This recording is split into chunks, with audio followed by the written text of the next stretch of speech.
Hello বন্ধুরা, আজ আরও একটি নতুন ভিডিওতে ওয়েলকাম। কেউ স্কিপ না করে সম্পূর্ণ ভিডিওটি দেখবার অনুরোধ রইল। কলেজ স্ট্রিট কলকাতা ও শহরতলির বইপ্রেমীদের কাছে পীঠস্থানে থেকে কম নয়। ঠিক এই কলেজ স্ট্রিটের কাছে কলেজ স্কোয়ারের ঠিক বিপরীতে আছে 106 বছরের পুরনো দোকান এই প্যারামাউন্ট।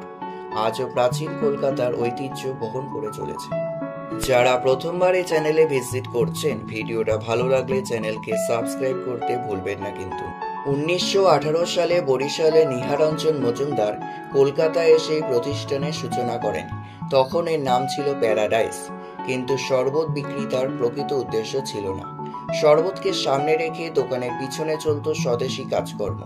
এটি ছিল বিপ্লবী সতীন সেনের স্বদেশী অনুশীলন কেন্দ্র। শোনা যায় ব্রিটিশের চোখে ফাঁকি দিয়ে এই গোপন স্বদেশিয়ানা ধরা পড়ে যায় একদিন।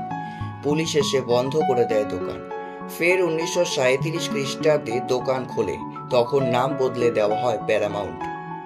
এখানে আসতেন বাঘা যতীনের মতো বিপ্লবীরা।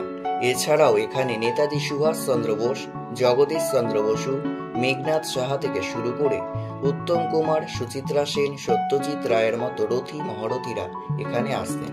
বাঙালির নস্টালজিয়া তো বটেই। এত বিশিষ্ট মানুষেরা কিসের টানে এখানে আসতেন? তাদের প্রিয় শরবত ছিল ডাবের শরবত।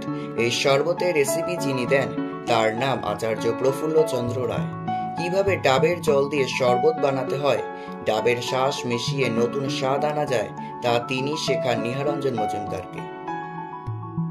শরবতের যে কত বৈচিত্র্য হতে পারে তা প্যারামাউন্টে না ঢুকলে জানা যাবে না। এখানে অন্যান্য বিখ্যাত ব্র্যান্ডের নাম হলো grapes crush, mango mania, passion fruit ইত্যাদি।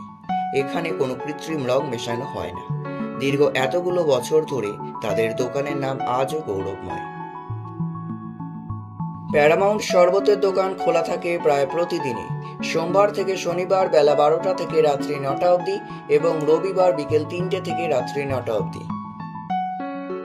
এই গরমের দিনে কলকাতা এলে একবার এই ঐতিহ্যময় দোকানে এসে শরবত খেয়ে যেতেই পারেন। আশা করি নতুন বন্ধুরা এতক্ষণে চ্যানেলটিকে সাবস্ক্রাইব করেই ফেলেছেন। কেমন লাগলো ভিডিওটা?